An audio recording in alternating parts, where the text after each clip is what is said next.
الہی تیری خاطر ہو، الہی تیری خاطر ہو، میرا جینا میرا مرنا الہی تیری خاطر ہو۔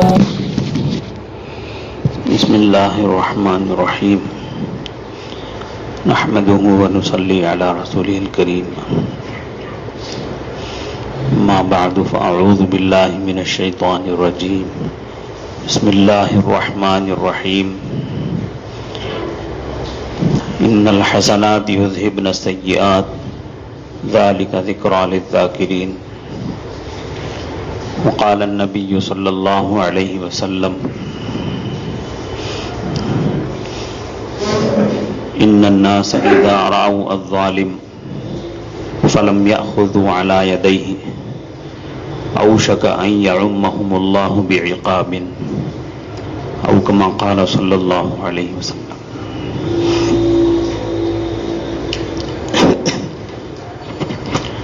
بزرگان محترم،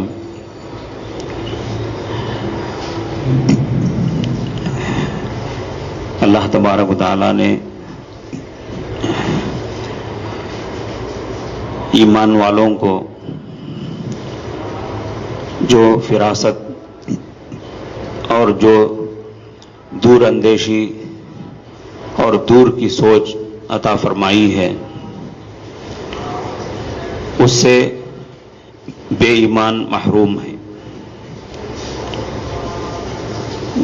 جو لوگ ایمان سے خالی ہیں، ایمان سے محروم ہیں، وہ ایسی فراست اور ایسی دور اندیشی سے بھی محروم ہے۔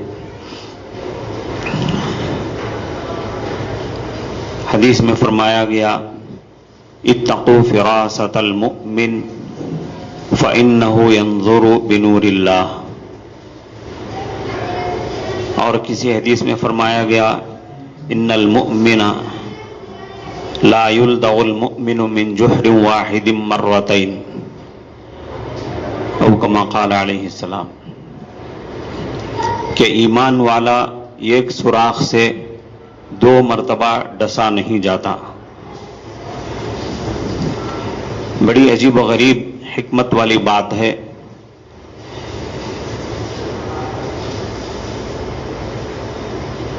جس طرح آنکھوں کی بینائی صحیح سلامت رکھنے والا انسان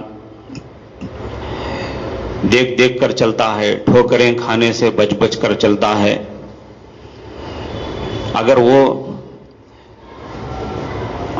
آنکھیں رکھتے ہوئے بھی، آنکھیں صحیح سلامت رکھتے ہوئے بھی بار بار ٹھوکر کھانے لگے اور اسپیڈ بریکر کو نظر انداز کر کے جانے لگے، گرنے لگے، تو لوگ کہنے لگتے ہیں، کیا بھائی انکھیاں نہیں تم کو؟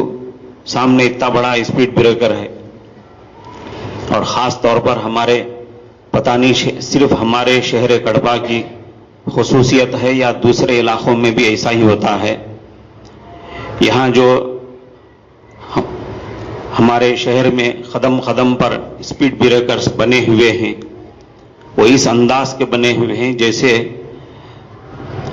دال پکانے کی ہنڈی کو اوندھا کر رکھ دیا گیا ہو۔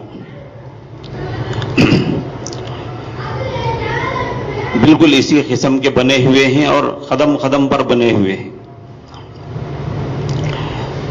تو آدمی اسپیڈ بریکرز کو نظر انداز کر کے جانے لگے، گرنے لگے، تو لوگ کہتے ہیں کہ بھائی آنکھیں رکھتے ہوئے بھی اس طرح کیوں گر رہے ہو، مر رہے ہو؟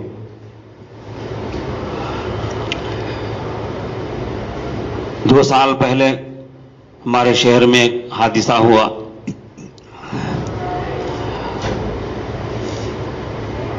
ایک آدمی کا اکلوتا بچہ، 12-13 سال کا لڑکا، روزانہ اپنے والد کو اپنے گھر کے اندر سے گاڑی نکال کر پہلے خود ایک راؤنڈ چلا کر اپنا شوق پورا کر کے پھر گاڑی باپ کے حوالے کیا کرتا تھا۔ اسی معمول کے مطابق گاڑی گھر سے باہر نکالا اور اپنے معمول کے مطابق اپنا شوق پورا کرنے کے لیے گاڑی لے کر گیا. بہت دیر ہو گئی، واپس نہیں ہوا. باپ تلاش کرتے ہوئے جا کر دیکھا تو ایک طرف گاڑی پڑی ہے اور ایک طرف باڑی پڑی ہے. بچہ انتقال کر چکا ہے. سبب کیا ہے؟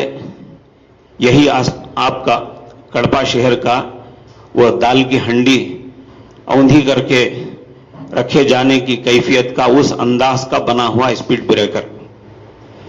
اسپیڈ بریکر کے پاس ایک طرف گاڑی پڑی ہے، ایک طرف باڑی پڑی ہے. تو اس طرح کے جو لوگ آنکھیں رکھتے ہوئے بھی اندھا دھن طریقے سے چلاتے ہیں، گرتے ہیں، تو دیکھنے والے کہتے ہیں کہ بھئی آنکھیں رکھتے ہوئے بھی یہ تمہاری حالت کیا ہے؟ تو آنکھیں رکھنے والا سنبھل کر چلتا ہے، وہ ٹھوکروں سے بچتے ہوئے چلتا ہے. حضرت نبی کریم صلی اللہ علیہ وسلم فرماتے ہیں کہ ایمان رکھنے والے کی آنکھیں بے ایمانوں کی آنکھوں سے زیادہ تیز ہوتی ہیں. وہ صرف سامنے کے اسپیڈ بریکرز کو نہیں دیکھتا ہے بلکہ دور دور کے بھی اسپیڈ بریکرز کو دیکھ کر بہت ہی سنبھل کر چلتا ہے. اور اگر کبھی اتفاق سے غفلت ہو گئی تو زیادہ سے زیادہ ایک مرتبہ غفلت ہو سکتی ہے. ایک بار ایسا ہوا کہ اسپیڈ بریکر کو نہیں دیکھ سکا تھا، دھچکا لگا، گرتے گرتے سنبھل گیا، تو پھر اس کے بعد مرتے دم تک وہ اسپیڈ بریکر کو نہیں بھولے گا. جیسے کہتے ہیں دودھ کا جلاد چھاچھ کو بھی پھونک پھونک کر پیتا ہے. گرم دودھ پی رہا تھا، ہونٹ جل گیا، منہ جل گیا، تو اب زندگی بھر چھاچھ پیتے ہوئے بھی اسے پھونک پھونک کر ٹھنڈا کر کے پینے کی کوشش کرے گا. ارے یہ چھاچھ ہے لو بھی، چھاچھ گرم نہیں ہوتی ہے، ٹھنڈی ہوتی ہے. نہیں بھائی، پھونک کر پینا بھائی، ذرا ٹھنڈی کر کے پینا بھائی. تو یہ حال ہوتا ہے ایمان والے کا، یہ شان ہوتی ہے ایمان والے کی کہ اگر کبھی غفلت ہو گئی، غفلت کی وجہ سے ٹھوکر لگ گئی، بچتے بچتے سنبھل گیا، تو پھر اس کے بعد کبھی اسے ٹھوکر لگتی نہیں ہے، وہ ٹھوکر لگا لیتا نہیں ہے. اتنا چوکنا رہتا ہے ایمان والا.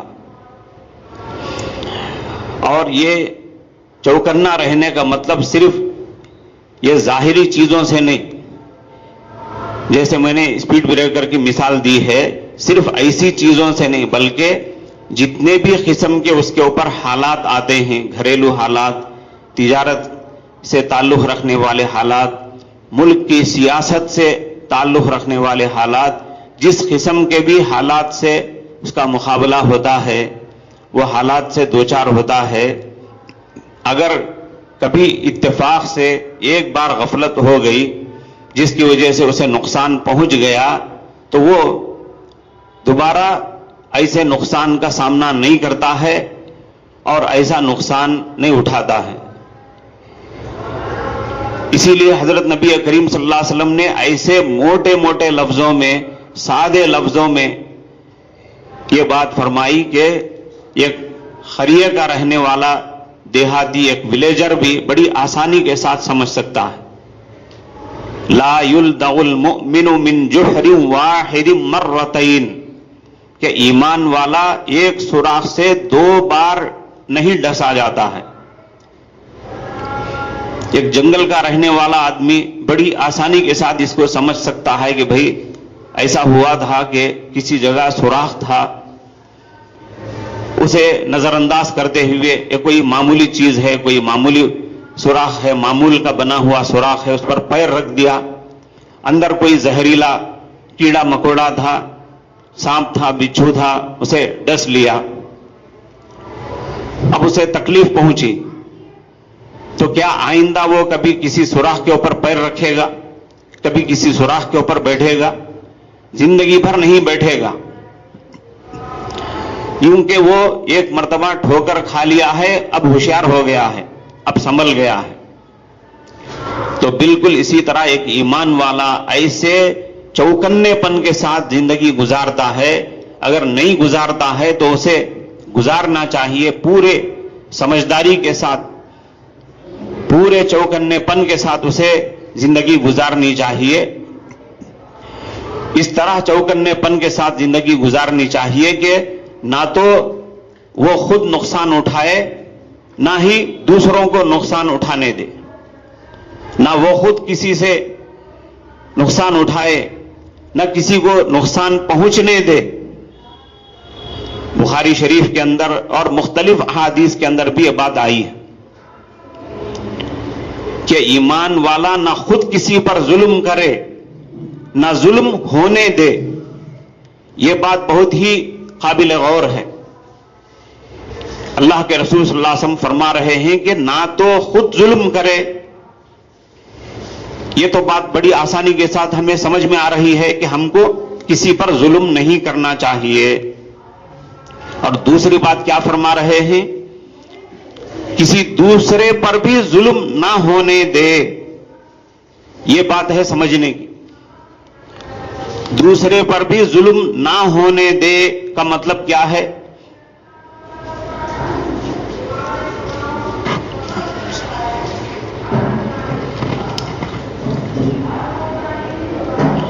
جیسے ہم اس زمانے میں خاص طور پر دیکھ رہے ہیں کہ ایک آدمی دوسرے آدمی پر ظلم کر رہا ہے.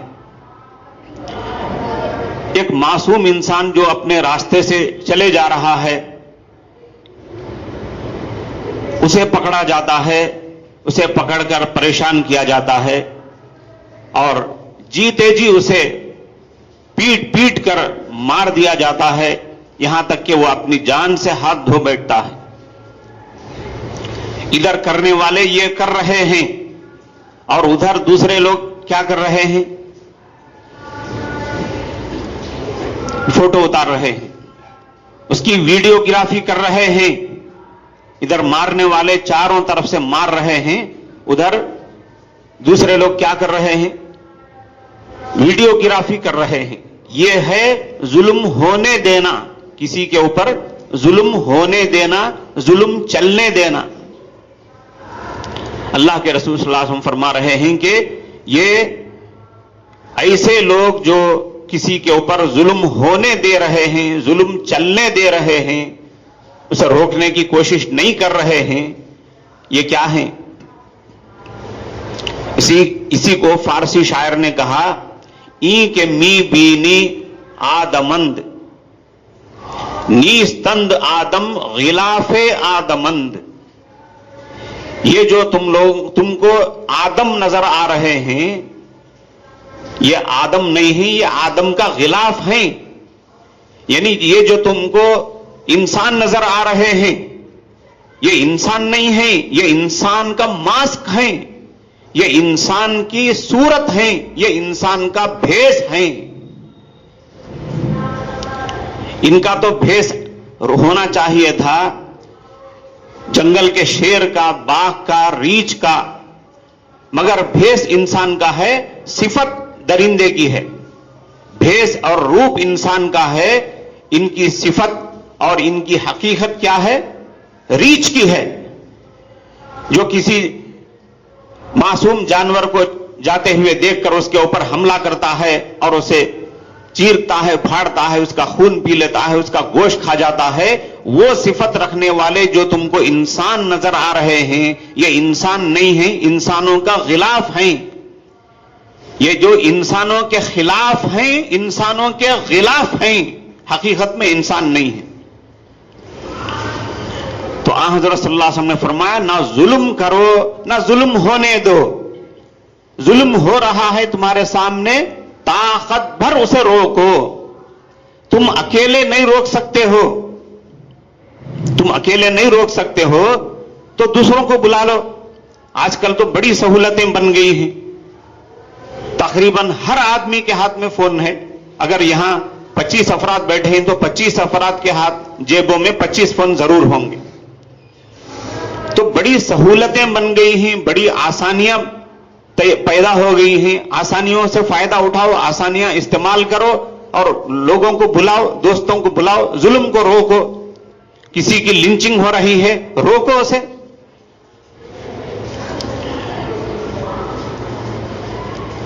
حضرت نبی کریم صلی اللہ علیہ وسلم نے ایک موقع پر ارشاد فرمایا، انصر اخاک ظالما او مظلوما، تم اپنے بھائی کی مدد کرو، چاہے تمہارا بھائی ظلم کر رہا ہو یا اس کے اوپر ظلم ہو رہا ہو، اپنے بھائی کی مدد کرو. صحابہ کرام کو تو یہ بات سمجھ میں نہیں آئی. صحابہ کرام نے سوچا کہ بھائی اگر ایک ہمارے بھائی پر ظلم ہو رہا ہے تو اس کی مدد کرنی چاہیے، اسے ظلم سے بچانا چاہیے، مظلوم کی مدد کرنی چاہیے، اسے ظلم سے بچانا چاہیے. یہ تو بات سمجھ میں آتی ہے، لیکن حضرت صلی اللہ علیہ وسلم فرما رہے ہیں کہ ظالم کی بھی مدد کرو. تم اپنے بھائی کی مدد کرو، چاہے وہ ظلم کرتا ہو، اپنے بھائی کی مدد کرو، اپنے بھائی کی سپورٹ کرو. صحابہ کرام نے آگے بڑھ کر پوچھا، یا رسول اللہ، ہم کو یہ بات تو سمجھ میں آتی ہے کہ مظلوم کی مدد کرنا چاہیے، لیکن ظالم کی مدد کرنا چاہیے، یہ بات سمجھ میں نہیں آتی ہے. حضرت نبی کریم صلی اللہ علیہ وسلم نے ارشاد فرمایا، بھئی تم ظالم کا ہاتھ پکڑ لو، جو ظلم کر رہا ہے جا کر اس کا ہاتھ پکڑ لو، اسے ظلم سے روکو. یہ ہے ظالم کی مدد. ظالم کی مدد کا مطلب یہ نہیں کہ تم بھی اس کے ساتھ مل کر پیٹنے لگو، بلکہ ظالم کا ہاتھ پکڑ لو، اس کے ظلم کا ہاتھ روک دو، ظلم کرنے سے اسے روک دو. یہ اس کی مدد ہے. مدد تو ہر ایک کی کرنی چاہیے، مگر ہر ایک کی مدد الگ الگ انداز کی ہوتی ہے. مظلوم کی مدد الگ انداز سے ہوتی ہے، ظالم کی مدد الگ انداز سے ہوتی ہے. مظلوم کی مدد یہ ہے کہ اسے وہاں سے ہٹا لو، وہاں سے چھڑا کر ایک طرف بھیج دو اسے، اور ادھر ظالم کی مدد یہ ہے کہ اس کے ہاتھ پکڑ لو، اس کے ہاتھ میں کوئی ہتھیار ہے تو نکال لو، اسے ظلم کرنے سے روک دو. تو ایک نہیں، دو نہیں، کئی حدیثوں میں الگ الگ انداز میں، الگ الگ الفاظ میں ظلم کرنے سے بھی منع کیا گیا ہے اور ظلم ہونے دینے سے بھی منع کیا گیا ہے. یہاں تک کہ ایک حدیث میں فرمایا گیا، ان الناس اذا رأوا الظالم فلم يأخذوا على يديه اوشك ان يعمهم العقاب. حضرت نبی کریم صلی اللہ علیہ وسلم فرماتے ہیں، جب لوگ ظلم کرنے والے کو دیکھیں، ایک آدمی کو ظلم کرتا ہوا دیکھیں مگر اس کے ہاتھ نہ پکڑیں، اسے ظلم سے نہ روکیں، تو کیا ہوگا نتیجہ؟ قریب ہے کہ اللہ تبارک و تعالیٰ کی پکڑ آئے، سارے ہی لوگوں کے اوپر پکڑ آئے، جتنے لوگ تماشا بھی بنے ہوئے ہیں، جو لوگ تماشائی بن کر تماشا دیکھ رہے ہیں، ظلم کو روک نہیں رہے ہیں، اپنی طاقت کی حد تک ظلم کو روکنا چاہیے تھا، نہیں روک رہے ہیں، تو اب قریب ہے کہ اللہ کا عذاب سب کے اوپر عام ہو کر آئے. جب اللہ کا عقاب اور عذاب عام ہو کر آئے گا تو اس میں اچھے برے سب کے سب کچھ لے جائیں گے، سب کے سب پیسے جائیں گے. اور ظلم صرف یہ نہیں ہے کہ مار پیٹ ہو، ظلم قسم قسم کا ہوتا ہے. اس وقت یہ ساری حدیثیں بیان کرنے کا اور اس کی طرف توجہ دلانے کا مقصد یہ ہے کہ یہ جو حدیثوں میں فرمایا جا رہا ہے کہ ظلم نہ کرو، نہ ظلم کو ہونے دو. اگر ظلم ہوتا ہوا لوگ دیکھ کر خاموش تماشائی بنے ہوئے ہیں تو پھر اللہ کا عذاب سب کے اوپر آئے گا، سب کے اوپر اس کی بلا آئے گی. اس وقت ظلم کیا ہو رہا ہے ہمارے ملک کے اندر ظلم جو ہو رہا ہے، کل آپ نے اس کا مشاہدہ کر لیا، کل آپ نے یو پی میں اس کا مشاہدہ کر لیا کہ کیا ظلم ہوا اور کیا ظلم ہو رہا ہے. بس آپ جیسے بالکل سٹی کے دل میں رہنے والے تعلیم یافتہ اور تجربے کار لوگوں کو کوئی زیادہ تفصیل میں جا کر سمجھانے کی ضرورت نہیں ہے. اب یہ جو ظلم ہوا ہے، ظلم ہو رہا ہے، یعنی جس ڈیموکریٹک کنٹری کے اندر ہم رہ رہے ہیں اس کی ڈیموکریسی کچلی جا رہی ہے، کیا ہم کو اس کے متعلق فکر کرنے کی ضرورت نہیں ہے؟ بھئی وہاں ہوا، یہاں ہوا، ہمارے اوپر کیا ہوا؟ ارے بھئی دلی میں ہوا ہو، کیا دلی ہمارے ملک کا حصہ نہیں ہے؟ یہ پوری ایک بلڈنگ ہے، اس روم کے اندر کچھ حادثہ پیش آ گیا تو کیا ہم کو اس کی فکر کرنے کی ضرورت نہیں ہے؟ نہیں لو بھئی، ہمیں جہاں بیٹھے ہیں وہاں کیا ہے؟ یہاں تو آرام ہے. آگ لگی ہے اس روم کے اندر، ہم کو اس سے کیا مطلب ہے؟ تو دلی کے اندر کچھ ہوا، یو پی کے اندر کچھ ہوا تو دلی بھی ہمارے ملک کا دل ہے اور یو پی بھی ہمارے ملک کا ایک حصہ ہے. وہاں جو ہوا دوسری جگہ بھی ہوا، ہو رہا ہے اور ہو سکتا ہے. یہ جو بات ایسی نہیں ہے کہ اسے نظر انداز کر دیا جائے اور یہ کہہ دیا جائے کہ بھئی ہم لوگ کون سے پولیٹیشینز ہیں، بھئی ہم لوگ کون سی سیاست میں حصہ لے رہے ہیں، ہم کو یہ جمعہ کے ماحول میں اس سیاست کی باتیں کرنے کی، اس کے متعلق بحث کرنے کی ضرورت کیا ہے؟ بے شک ضرورت ہے، بے شک ضروری ہے. کیوں ضروری ہے؟ اس لیے کہ آج یہ سیاست کے اندر جو شراب داخل ہو گئی ہے، سیاست کے اندر رشوت داخل ہو گئی ہے، سیاست کے اندر ہر برائی داخل ہو گئی ہے، اس کی وجہ سے لوگ یہ سیاست غلیظ ہے بھئی، یہ سیاست غلیظ ہے بول کر بھاگ رہے ہیں. اب جب سیاست گندی ہو چکی ہے تو اسے صاف کرنے کی ضرورت نہیں ہے. ٹھیک ہے بھئی گندی ہو چکی ہے مگر کیا اسے صاف کرنے کی ضرورت نہیں ہے؟ اور کیا اسلام کے اندر سیاست کا کوئی رول نہیں ہے؟ اسلام کو کیا سیاست سے تعلق نہیں ہے؟ آپ مسئلے مسائل کی کتابیں دیکھیں گے تو حیران رہ جائیں گے کہ مسئلے مسائل کے اندر باقاعدہ جس طرح نماز کا بیان، روزے کا بیان، زکوٰۃ کا بیان، حج کا بیان، صدقہ فطر کا بیان، نکاح کا بیان، طلاق کا بیان، خلا کا بیان ایسا ملتا ہے. گھر کی سیاست کیا ہے، ملک کی سیاست کیا ہے، محلے کی سیاست کیا ہے، یہ سارے بیانات ہم کو مسئلے مسائل کی کتابوں کے اندر ملتے ہیں.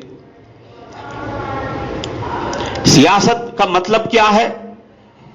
جس جگہ کچھ لوگ بستے ہیں ان کو 24 گھنٹے کی زندگی کس طرح گزارنی چاہیے، ان کے لیے کیا کیا ضرورتیں ہیں.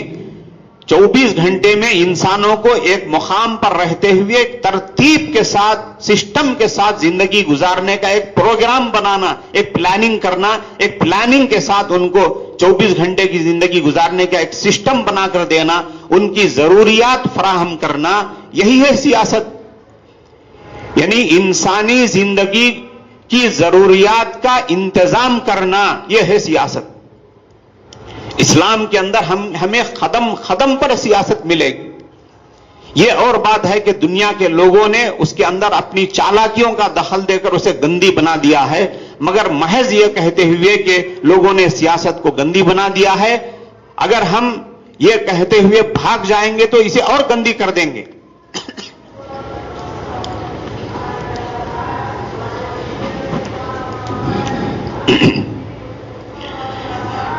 یہ سوچتے ہوئے کہ بھئی ہماری مسجد میں بہت گڑبڑ چلتی ہے، بھئی میں نہیں جاؤں گا، بھئی تو اور گڑبڑ زیادہ ہو جائے گی. آپ کو جانا چاہیے، جا کر وہ گڑبڑ کیا ہے اپنی طاقت بھر دور کرنے کی کوشش کرنی چاہیے.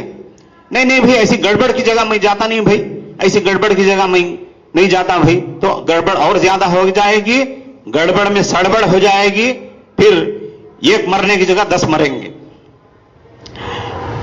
قرآن کریم میں امر بالمعروف نہی عن المنکر کا جو حکم دیا گیا ہے، اچھی باتوں کا حکم کرتے رہو، بری باتوں سے روک ٹوک کرتے رہو، اس پر عمل نہیں ہوتا ہے تو اس کے لیے طاقت کا استعمال کرو، یہ سب کیا ہے؟ یہ سب سیاست ہے. تو یہ جو ڈیموکریسی کا قتل ہو رہا ہے اس کے متعلق ہم میں سے ہر فرد کو فکر مند ہونے کی ضرورت ہے. جیسا کہ میں نے ابھی آپ کو حدیث سنائی، یہ حدیث ہمیں ذہن میں رکھنا چاہیے. حضرت صلی اللہ علیہ وسلم نے فرمایا کہ جب لوگ دیکھیں کوئی ظلم کر رہا ہے مگر اس ظالم کو ظلم سے نہیں روکے تو اللہ کا عذاب سب کے اوپر عام ہو کر آئے گا. جس گھر کے اندر ہم رہ رہے ہیں وہ گھر جل رہا ہے تو کیا ہم اسے بجھانے کی فکر نہیں کریں گے؟ جس کنٹری کے اندر ہم رہ رہے ہیں اس کنٹری کی کمر توڑی جا رہی ہے، ڈیموکریسی کو کچلا جا رہا ہے، تو کیا اس کے متعلق ہمیں فکر مند ہونے کی ضرورت نہیں ہے؟ آج آگ یو پی میں ہے، کل اے پی میں آ جائے گی، تب کیا کریں گے ہم؟ آج آگ ہمارے گھر سے 10 گھر دور جل رہی ہے، خاموش بیٹھیں گے تو اس کے بعد کا گھر جلے گا، اس کے بعد کا گھر جلے گا، پھر تھوڑی دیر میں ہمارے گھر کا نمبر بھی آ جائے گا. تو ہمارے گھر کو آگ لگنے سے پہلے ہمیں اس کی فکر کرنی چاہیے یا آگ لگنے کے بعد فکر کرنی چاہیے؟ آج صبح سے کچھ علماء کے میسیجز آنے لگے، بھائی کیا کریں گے، کوشش کرنے کو کوشش کیے، یو پی کے ماحول کو سامنے رکھتے ہوئے میسیجز آنے لگے، بھائی کوشش کیے مگر کوشش ناکام ہو گئی، اب جو کچھ ہوا اسی کو اچھا سمجھو، جو بھی ہوا ہے اسی کو خیر سمجھو، اس طرح کے بیانات آ رہے ہیں. بتائیے یہ ہم لوگوں کو بزدل بنانے کے بیانات ہیں یا ہم کو بہادر بنانے کے بیانات ہیں؟ لوگوں کو بہادر بنانا چاہیے یا بزدل بنانا چاہیے؟ ہمیں یہ کہنا چاہیے کہ بھائی جو باطل ہمارے سامنے آ رہا ہے اس کا مقابلہ ہم کو کرنا چاہیے، مگر ایسا نہیں کہ جوش میں آ کر ہوش کھو گئے، کم طاقت کے ساتھ مقابلہ کرنے کی تیاری کر کے جو رہی صحیح طاقت ہے اسے بھی ضائع کر لیے، گنوا لیے، ایسا نہیں، بلکہ بھئی ہمیں ڈرنا نہیں چاہیے، پیچھے نہیں ہٹنا چاہیے، مقابلہ کرنا چاہیے، حکمت کے ساتھ، بصیرت کے ساتھ، دور اندیشی کے ساتھ مقابلہ کرنا چاہیے. وہ ساری آیتیں ہمیں سنانا چاہیے جو قرآن میں آئی ہیں ایسے ماحول سے متعلق. بار بار سنایا گیا ہے جنگ احد کے موقع پر کیا ہوا، صحابہ کرام پوری طرح زخمی ہو کر پڑے ہوئے تھے، 2 آدمیوں کے سہارے کے بغیر اٹھنے کے، کھڑے ہونے کے قابل نہیں تھے، ادھر ادھر میدان میں 70 بڑے بڑے صحابہ کی لاشیں پڑی ہوئی اور جو بچے کھچے لوگ ہیں زخمی ہیں. ایسے ماحول میں ایک آدمی آ کر سناتا ہے کہ بھئی ابھی جو دشمن تم کو مار کر گیا ہے وہ دوبارہ پلٹ کر تمہارے اوپر حملہ کرنے آ رہا ہے. تو ایسے موقع پر ان کا ریاکشن کیا ہونا چاہیے؟ آ کر کہہ رہا ہے بھئی تم لوگ ابھی اسی میدان میں پڑے ہیں، تمہارا دشمن پلٹ کر تازہ دم ہو کر تمہارے اوپر حملہ کرنے آ رہا ہے، اب جو بچے کھچے لوگ ہیں ان کی بھی لاشیں پڑ جائیں گی، جاؤ گھروں کو بھاگ جاؤ، ڈرو گھروں کو بھاگ جاؤ، بول رہا ہے. تو کیا ہوا؟ کیا وہ لوگ بھاگ گئے گھروں کو ڈر کر؟ بلکہ یہ کہنے لگے کیسا آتا بھئی انہیں ہمارے اوپر، چلو ہمیں جو اس کے پیچھے بھاگتے ہیں، ہمیں جو اسے بھگاتے ہیں، ہم کو مارنے آتا ہے ہمیں اسے بھگانے جاتے ہیں، بول کر اس کے پیچھے بھاگنے لگے. اللہ نے قرآن میں ان کی تعریف فرمائی ہے، ان الناس قد جمعوا لكم فاخشوهم فزادهم ایمانا. ان کا ایمان جوش میں آ گیا، بجائے ڈرنے کے دشمن کو ڈرا کر اس کے پیچھے بھاگنے لگے. کیسا آتا بھائی پلٹ کر اسی کو بھگانے لگے، اسی کو ڈرانے لگے. اللہ نے ان کی تعریف فرمائی، وقالوا حسبنا اللہ ونعم الوکیل. بھائی ہم کو کامیابی دلانے والی چیز ہتھیار نہیں ہے، ہم کو کامیابی دلانے والی چیز یہ دنیا کے چیزاں، یہ دنیا کے سامانہ نہیں ہیں، اللہ ہم کو کامیابی دلانے والے. اللہ پر بھروسہ کرو، چلو دشمن کے پیچھے، وہ کیسا ہمارے پاس آتا ہے، ہمیں جو اس کے پیچھے اس کے پاس جائیں گے، ہمیں اس کے بھگائیں گے. تو یہ آیتیں ہم کو اس وقت سنانے کی، سننے کی، سمجھنے کی، سمجھانے کی ضرورت ہے کہ جو باطل بڑھ چڑھ کر آ رہا ہے ہمیں اس سے مقابلہ کس طرح کرنا چاہیے، کیسے لوگوں سے مشورہ کرنا چاہیے.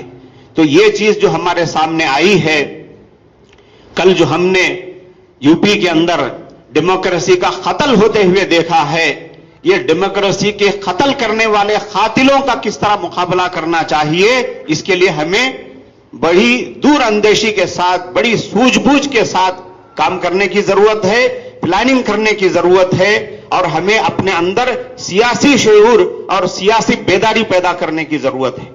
دعا کیجئے کہ اللہ تبارک و تعالی ہماری غفلت کو دور فرمائے اور ہماری سستی کو دور فرمائے۔ اللہ ہمیں زندگی کے ہر میدان میں پوری بصیرت کے ساتھ، پورے شعور کے ساتھ اور پوری بیداری کے اور چوکنے پن کے ساتھ چلنے کی توفیق عطا فرمائے۔ صلی اللہ تعالی وسلم۔ الہی تیری خاطر ہو، الہی تیری خاطر ہو،